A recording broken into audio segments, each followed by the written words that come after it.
Welcome to the Invincible Innovation Show, the podcast for changemakers. Each week, I talk to the most fascinating entrepreneurs and innovation leaders about innovation, strategy, and design. Hey everyone! Today we're going to talk about what every design leader must know. As a product and UX expert for more than 20 years, I'm so very excited to have this talk. Welcome to Invincible Innovation Live Show. I'm so glad that you're here. I'm Mazor, Kario, product innovation and value creation expert, and I have a very, very special guest. I'm honored to have Jesse James Garrett with me. Hi, Jesse. Hello. Jesse is a design leadership coach. Now I'm going to tell you a bit about him if you don't know. Jesse is a world-renowned UX expert, co-founder of groundbreaking UX design consultancy called Pave. He wrote an influential book, The Elements of User Experience. These days, is an independent leadership coach working one-on-one with leaders of UX design teams to help them grow themselves as leaders with intention and purpose. And now Thank we you. can start. We're live on LinkedIn, YouTube, and Facebook, and so invited to join the discussion. And I have my first question. I read your latest article a few months ago, and it's called UX Design is More Successful Than Ever, but its leaders are losing hope. Where did we go wrong? So tell me about that. Well, this article came out of a lot of the conversations I was having with design leaders about their needs as I was working as a coach, working with them one-on-one. It really shifted my focus away from the needs of larger organizations toward the needs of the specific leaders, because I found that in my experience, the skills of those leaders were the most critical factor for the overall long-term success of those teams. And so in having conversations with a lot of leaders out there about the challenges that they were facing, I discovered that a lot of them were really down. There was really a lot of discouragement, a lot of disillusionment, a lot of negativity about how things had gotten to the state that they'd gotten to, which in a lot of people's minds was falling short of the promise of user experience, especially the promise of user experience earlier in their careers before they became leaders. Yeah. And now they find themselves in this position where they have these leadership responsibilities at the same time that they are kind of losing their enthusiasm in a lot of ways for the practice, because they at this point in their careers have been struggling for a while to to create positive results for themselves and their teams. Yeah. First, I want to say that I totally understand what they're talking about, because many of my friends come from, design, UX, and I know many of them. And I wonder, is it something that maybe they came with high expectations that they don't meet, or in the past it was different and now it's something else? So how do you see that? Yeah.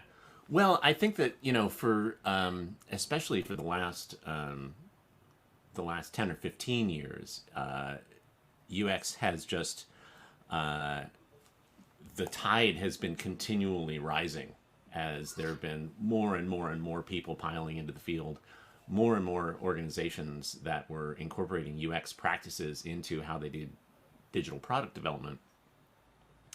And that rising tide has kind of started to slow as design has gotten closer to the top of the pyramid in a lot of these organizations. That the ready progress and the rapid wins and the escalation and growth that a lot of leaders got used to your point, earlier on in their careers, is not so much there anymore, because the field, I think, has gotten to a certain state of maturity where there are not as many people just being promoted up into VP of design roles left and right the way that they used to. Yeah. So I don't know many of the VP of design, or maybe it will be called product, and most of the people in VP of product will not come from design, as I know. Yes. Yeah, that's true. So maybe it's connected to the fact that we have more product people. Like 20 years ago, we Yeah. didn't have this specific role in most of the organizations, right? That's yeah, no, that's very true. I think that the product people have stepped in and filled an important gap in our processes, but design hasn't necessarily adapted to that new landscape and that new reality. And yeah, I think that probably a lot of design leaders have to adjust their expectations of what partnership looks like in their role and what success looks like Yeah. in their role, because it doesn't just belong to design anymore the way that it used to. Do you think that they have less influence on the product itself and what is like created in their companies? I think in a lot of cases that's true. Yeah, I think that I think that a lot of it depends on how strong the UX team's research practice is. If a UX team has a strong, healthy, robust research practice, and importantly, if the larger organization has a culture that encourages listening to your research findings, Yeah. because that part is important too. It's not it's not Yeah. enough just to do the research. Yeah. Yeah, of course. You know, if you have those things, then UX can balance product more effectively because UX comes in with a point of view. I think that the UX teams that struggle are the teams that didn't really ever develop a point of view of their own about the nature of the product, the direction of the product, the nature of the problem and the solution, and that, you know, because they didn't have a point of view, that made it very easy for product managers to come in and say, well, I think we should do it this way, and then design didn't really have, you know, an alternative to offer, and so product management ends up sort of having more influence as a result. Yeah, I can say only about the design scene here in Israel. Maybe it's Mm. very different than the US, but in design we had like more usability and UX people in the past. Now it's more what we call UI UX, and then it's Yes. like the same as the designers and the people doing research and the high level functionality. It's all like flattened into just deliver the design in the end. Right. Yeah, I would say that that's one of the big things that's happened is that as there's this kind of foundational UX work, which is around research, developing insights, and asking questions, and following those questions, and nurturing, cultivating, growing your understanding of the problem as you go. So this sort of there's this one mode, this one model, which is I would think of as being the more historically dominant model, which was the model of is really driven by inquiry and seeking understanding. But we did eventually have to deliver a design at the end of the day, and Yeah. so our delivery practices have gotten really robust. And now you can build entire teams that just do the delivery piece, and you don't even have to think about that other piece. I mean, you should, but you don't have to. And if you don't have to, then a lot of organizations will. And so that's how you end up with these teams, which have had these gigantic sort of design delivery machines that aren't doing any of that research inquiry. They aren't actually doing any design work that's insight driven. And now, because of the way that their systems are set up, they can't, because they're Yeah. locked into, you know, we just got to keep moving the designs along, Yeah. you know, and getting out, Deliver. get the We designs need out to the door. deliver. Deliver. Yeah, exactly. Yeah. So why do you think user-centered design did not pave the way for user-centered enterprise? Oh man, that is a big question. That is a complex question. I think there are a bunch of pieces to it. I think that I think that we collectively, the people who have been involved in trying to make headway for user-centered enterprise for the last 20 years, I think we underestimated the scale of the challenge.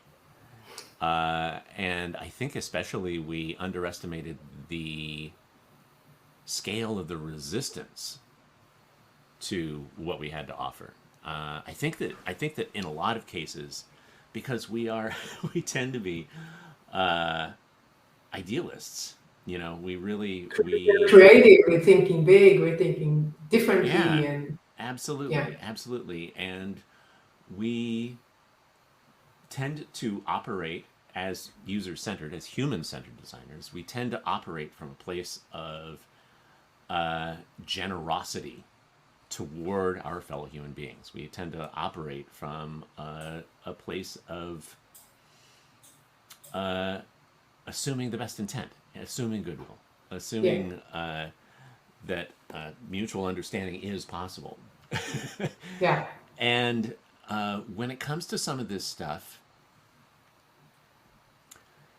I think that a lot of teams feel like, we'll go out, we do the research, we'll get together a bunch of insights, and then the insights will speak for themselves. They will be so clear and compelling that the executive team is all just going to, like, boop boop boop. All the light bulbs are going to go off across everybody sitting around the table, and they're just going to turn around and boom, they're just going to give design exactly what they want as a result. And it's more difficult than that. And honestly, I think one of the big challenges that design and design leaders face is that people can say no to you, and they don't have to have a reason. of course, It's not even that they don't even have to have a good reason. They don't have to have any reason. They can just yeah, say no, and you're just stuck. And yeah, so all of your arguments and all of your pure thinking and your pure conceptualization, they just don't matter if you're not able to bring the people around who have to be okay with what you want to do.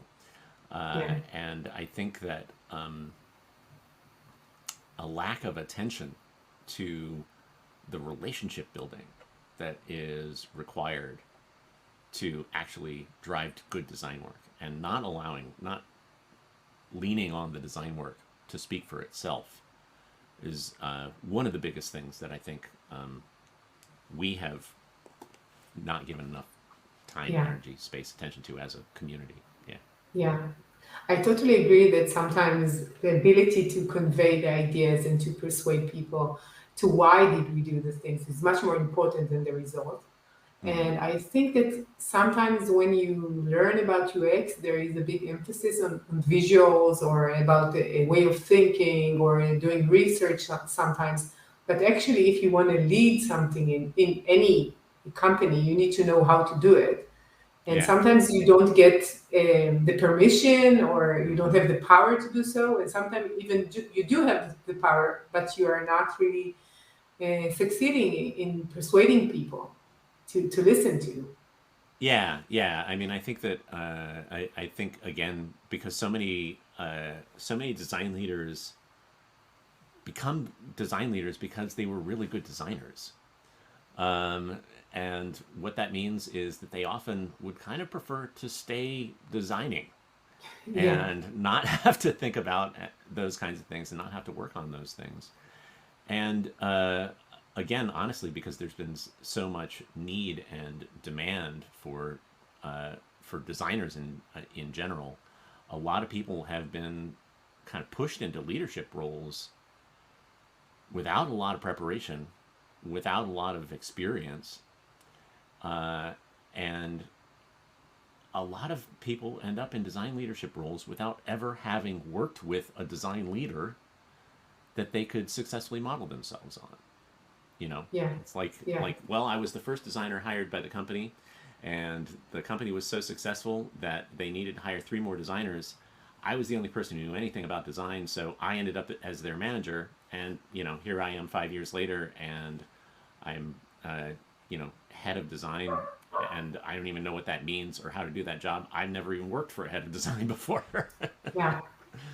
Yeah, I totally agree. Do you think it's connected to the skills or characteristics of a designer? We said that they are more creative, they're thinking Yeah, open-mindedly, high level, visually, yeah, which in sometimes when you need to be in leadership roles, you need to be more practical. You need to know how to persuade, to speak, to tell a story.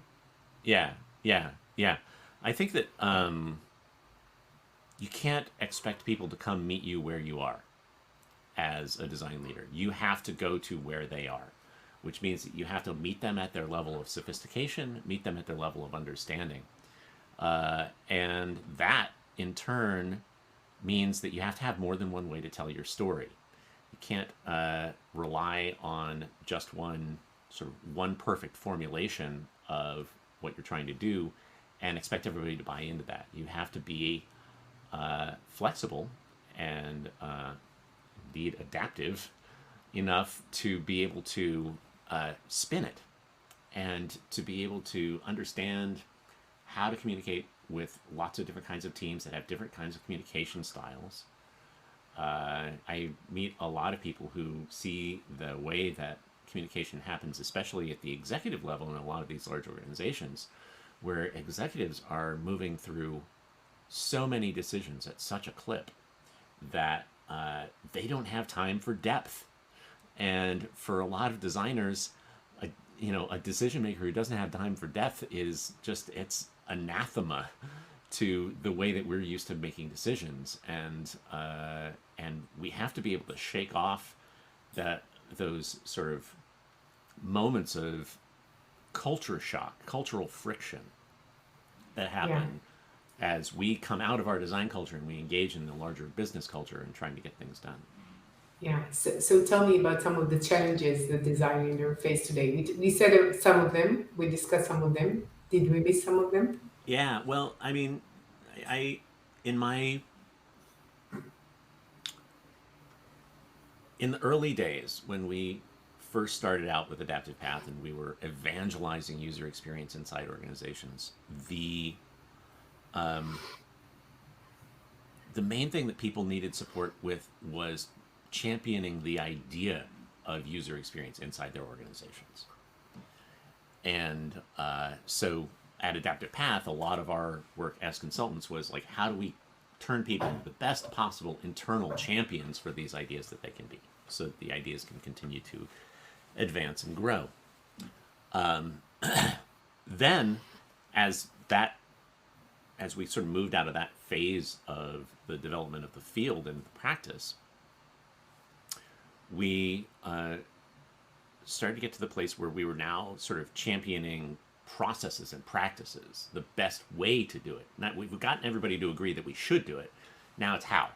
And so there was just like this whole long stretch of evangelism around practices and different methods for eliciting user insights and different methods for prototyping and different methods for creating more efficient approaches to delivery. That's how UX got all mixed up with Agile. And so it was very sort of methodological there for a while.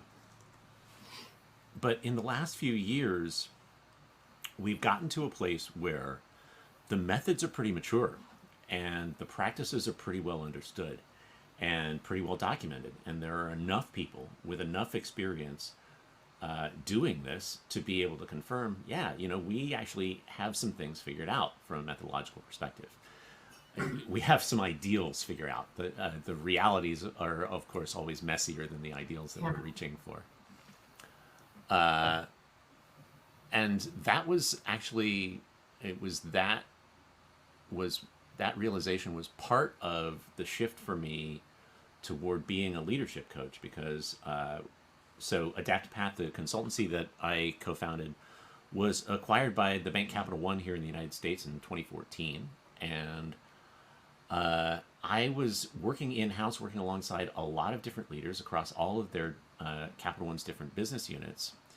And I came to realize that, it wasn't a lack of expertise. It wasn't a lack of skill. It wasn't a lack of knowledge. It wasn't a lack of process that was holding the teams that were less successful back.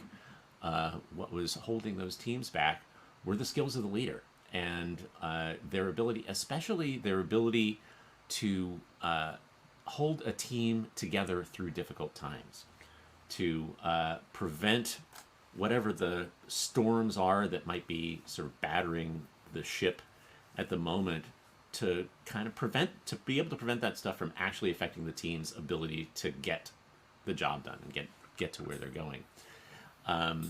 And what I found in my experience working with the leaders within Capital One was that an enormous amount of that, again, really depended on their skill at relationship development. How effectively were they able to cultivate and manage their relationships with all of the different partners that design needs to intersect with in the course of product development? The product people, the engineering people, the business people, all of those kinds of relationships. How effectively were they able to manage all of those kinds of relationships? How effectively were they able to manage the relationships that they had with the various members within their team? And then also, how effectively were they able to manage the relationships between members of their team? How effectively were they able to step in and clear the way and facilitate the negotiations that'll get the team over those little points of friction when people don't see eye to eye? So there's a degree of conflict resolution skill that's involved in that. It's definitely communication skill. A lot of it is just presence and awareness. Most of the time, leaders are so distracted by all of the different things they're being asked to do, all of the various pressures of delivery and people management and keeping up with the various corporate imperatives that are driving the choices that you have to make. And then, managing all the relationships with your own peers as a leader, as another part of that process. The leaders are often under so much pressure and have so much going on that they are not really present with or aware of the dynamics going on within their teams. And so I think that's when we talk about missing skill sets, part of it is just having the opportunity to practice those skill sets by structuring your work in a way that allows you to be there for your people. Yeah. So I want to go to another direction. We're Yeah. both designers, and we create digital products, and we create the technologies that people live with today and in the future. And I'm interested to hear from you. To what extent do you think that designers should take a stand in the product direction and its influence on the users' lives? Well, I think that is an interesting question because it is something that we we historically have always felt. I think that in the UX community, we've always felt that design had something to say because design was often closest to the deeper understanding of the users and user psychology and user needs and those kinds of things. And so, I've always felt that we brought an important voice to the mix to champion that perspective. But I think that also a lot of people take that role on as something of a crusade. They tend to treat it as a religious war, and that's not constructive. It has to be a mix of voices that brings about the product direction, the product strategy. Yeah.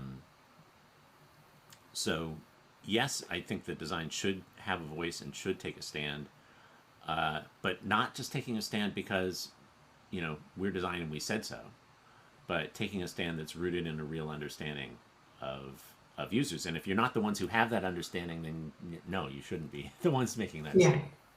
So the thing that comes to my mind while we're talking is the Social Dilemma movie. Do you know that most of the people Oh, who talk yes. there, they are designers, right? And we Yeah, see the influence of our creations on people's lives and right. what they're doing, right? Yeah, Does yeah, yeah. that come up to your, like, do you think about when you're taking some of your projects and who do you want to lead and what kind of enterprise you want to work with? Right. Yeah. Well, I think that one of the things that comes up a lot in my work as a coach is the simple question, why do you do what you do? And for a lot of design leaders, that question was clearer when they were a designer than it becomes when they're a leader. When they're a leader, they will often find themselves confused or just distracted by priorities that aren't really their own, that aren't the reasons why they started doing this in the first place, that aren't the things that really motivate them, and that aren't the things that make them successful. They end up chasing promotions that they don't know why they want them. They find themselves, with this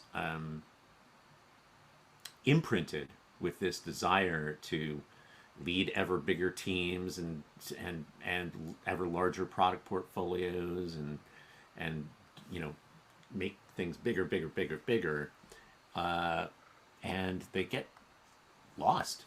They get disconnected from their own sense of purpose.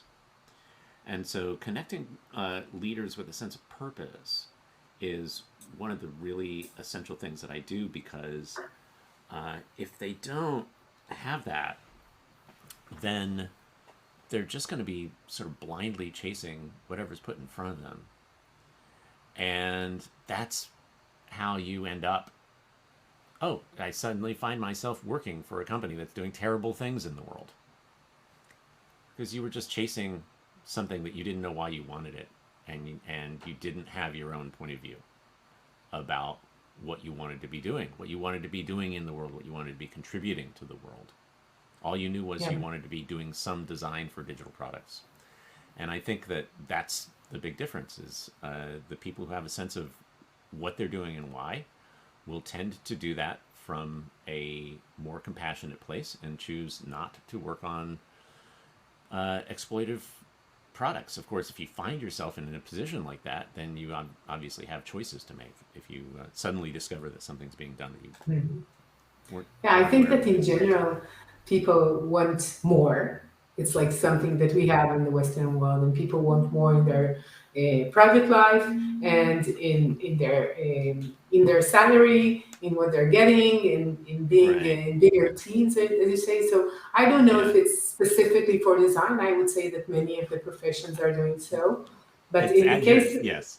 this is what I Yeah. feel. But in the case of design, it's like I'm going back to this movie because I know that we know the mechanism that will create a dependency on the product, that will make people view it more. It will make people to react in some way that is beneficial for the company and not for sure beneficial for the users. And Right. we're doing it because it's our job. This is what we're supposed to do. Right. We have this, KPI, how Yeah. many Yeah. times they came in Yeah. and how much time they were in the platform, so forth. And sometimes we're, as you said, we're losing track on what we want to really create, Right. and how influential we are on the Hmm. world, on the technologies that are created. And sometimes we could say, okay, if we will not do so, somebody else will do so, right? So Yes. some Yeah. other designer will do so.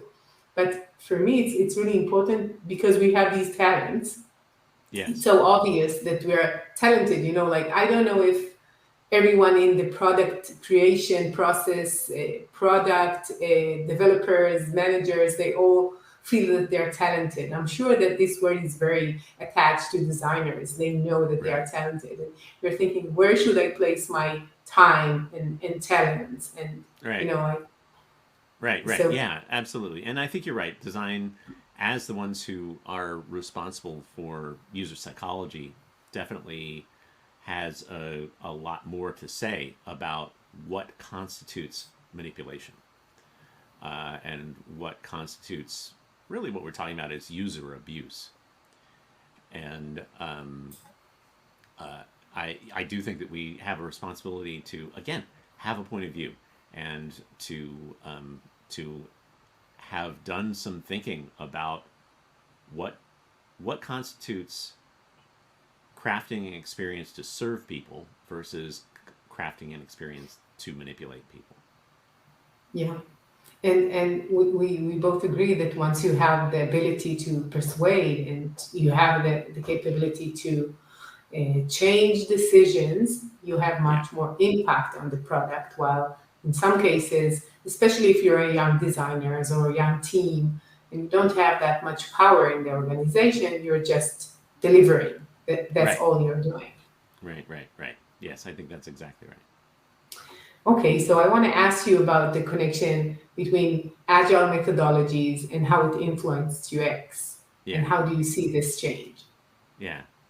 Well, I mean, there's a lot there because honestly, Agile and UX are both they're different solutions to the same problem, which is the problem of not being able to get software made.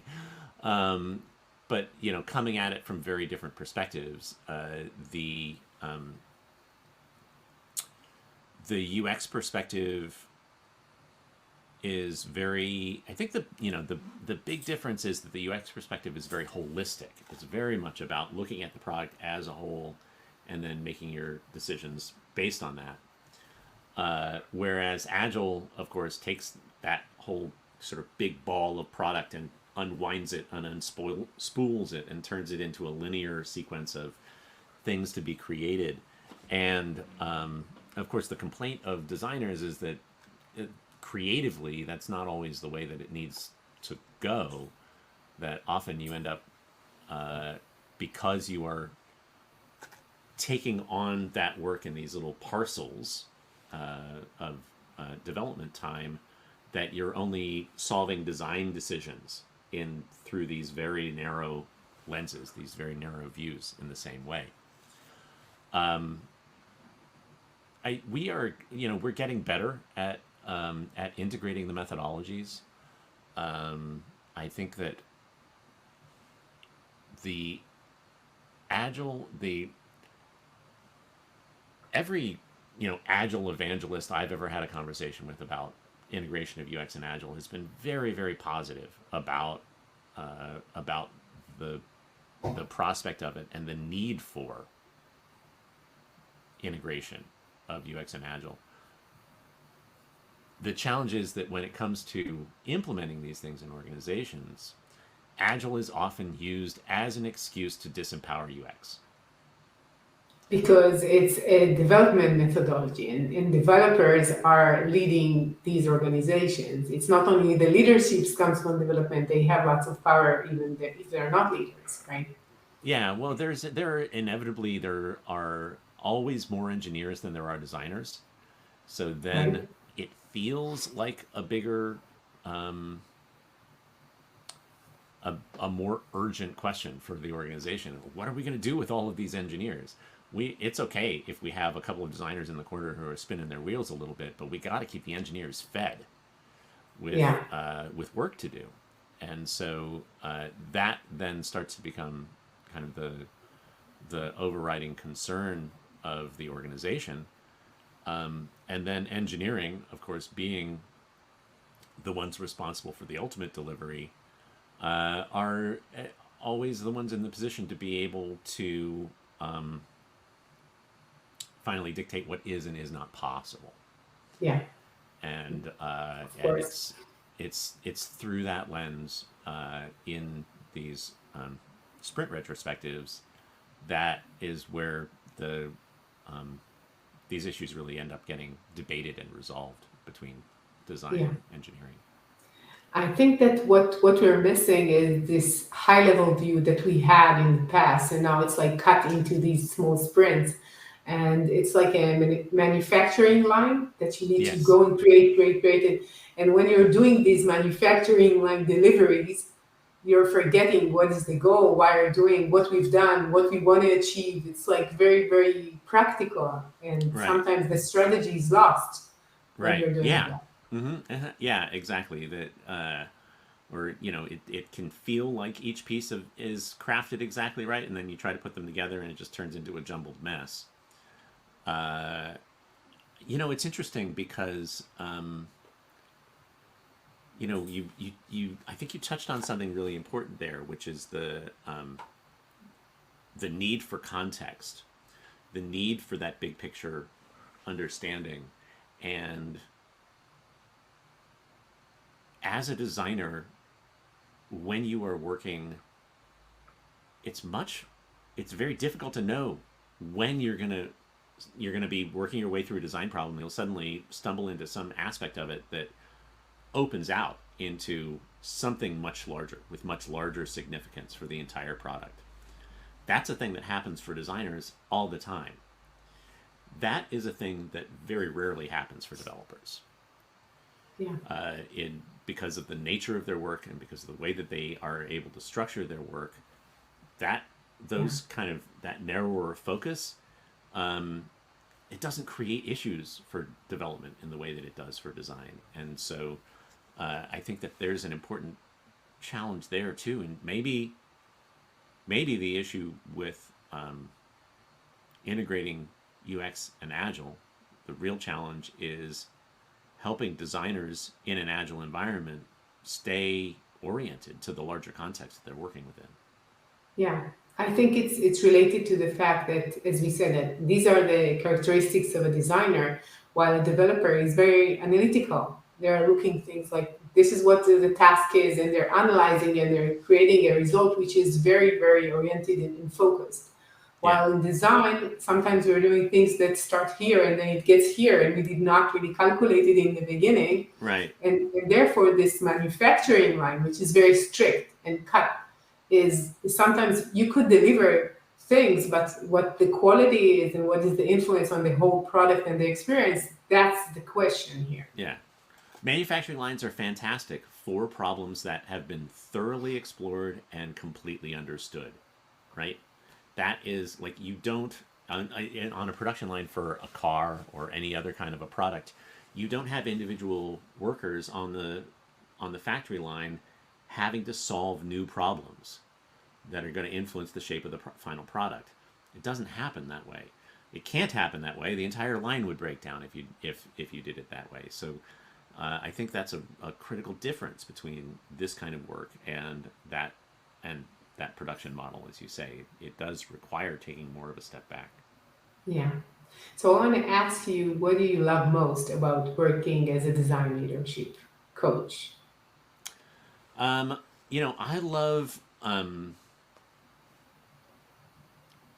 I love helping individuals be more successful. It's been, so great to go through the experiences of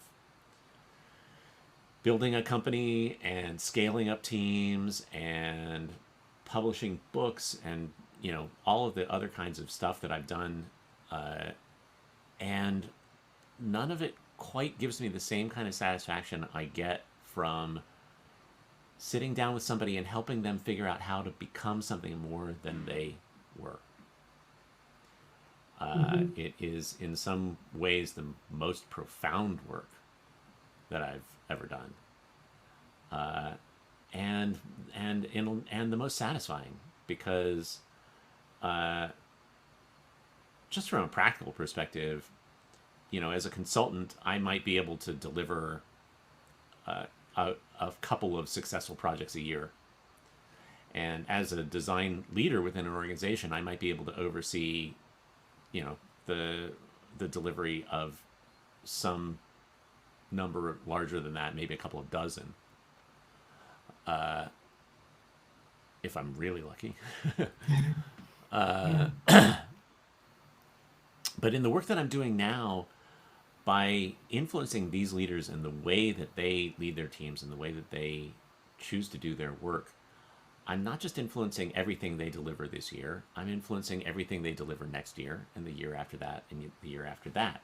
So it's an opportunity to scale my influence and scale my impact in a really meaningful way. And then there's just the human dimension of it, the feeling of it's just really rewarding to be supporting individuals instead of initiatives and ideas these days. Yeah, I totally understand you on that one. I think that this human connection, especially after these 2 years of doing everything remote, everything is very distant, and now like just looking at people in the eye and just understanding where they are and what they need and accommodating that is so much Yeah, heartwarming as I see it. And so I totally understand that. yeah. So we're almost done, and I have my last question. what is your number one tip for leaders today? Number one tip for leaders today: slow down. Figure out somehow, find a way. I know it seems impossible. Find a way to slow down. Find a way to create space for yourself in your time, in your day, in your week, to breathe, A good to start. to step away and reflect. Too many leaders they're trying to make decisions by sprinting from one meeting to the next, and just like rapidly moving through as much as they can, and they don't give themselves the time and space to connect with what do they really want, what purpose do they want to achieve through their work, and to make decisions that are grounded in that place of what do they want to create for themselves, and what do they want to create in their relationships with others. Yeah. Slow down. Yeah, I love your advice, and I think that sometimes people will tend not to do it because it's much easier to run without calculating where to. Yeah, And most people do that, and maybe most of their life, some of their life, in some of their domains in their lives, because yeah, just stopping sometimes is too scary, and just to think. yeah, yeah. Well, and also I think that especially here in the United States, we have this strong association of inactivity seems like laziness to Yeah, us, yeah. and Like being is something that doesn't make sense. You need to do something. exactly, yes, yeah, yeah. So creating more space for being, and not feeling like you have to be doing in order to be providing value, right? Yeah, I think that it's very easy, to your point, it's very easy to just keep on doing because it feels productive to be like yeah, knocking out those emails and checking off those to-dos. But if you're constantly doing, you don't create space for being, you're not going to be able to show up as effectively as you want to. yeah. I totally agree, and I think that sometimes people don't even. It's more than just saying if we're doing, we're providing value. It would say like if we're doing, we're valuable. It's even like Yes. that's what we Yeah, are. we are valuable. We are valuable. We just are. Yeah, sure. And where could people hear more about your work and contact you? Sure thing. You can find out more about me and my work at my website, jessejamesgarrett.com. I also co-host a podcast of my own. It's called Finding Our Way. I do it with my friend Peter Merholtz, who co-founded Adaptive Ooh, Path I with didn't me. know that. I'm going to listen. We have a lot of wonderful, interesting conversations with folks just like you about all of this stuff on the podcast. So I encourage folks to check that out. Finding Our Way can be found on all of your favorite podcast engines. Wow. So I'll do that. That's the next thing. I'm going to put it in my Spotify to listen Fantastic. it. Very cool. Yeah. So Jesse, it's been a pleasure talking to you. I really enjoyed our talk, and I think we have so much in common. So we could have another session like that. Yeah, for sure. For sure. So Thank you thank so you. much. This has been great. Yeah, and it's been so much fun, and you have such a great smile that I feel like people would miss that if they just listen to the podcast. So go and view the video. Thank you so much. Sure. And to all of you change makers out there, thank you for joining us. And if you want to learn more about what I do, go to invincibleinnovation.com, and I'll see you next week with another innovative, insightful talk. See ya. I'm Mazor, Kario, and you've been listening to the Invincible Innovation Podcast. Make sure to visit our website, invincibleinnovation.com, where you can learn more about our programs and my book, Innovating Through Chaos. I'll be waiting for you next week in our next episode. Thank you for listening.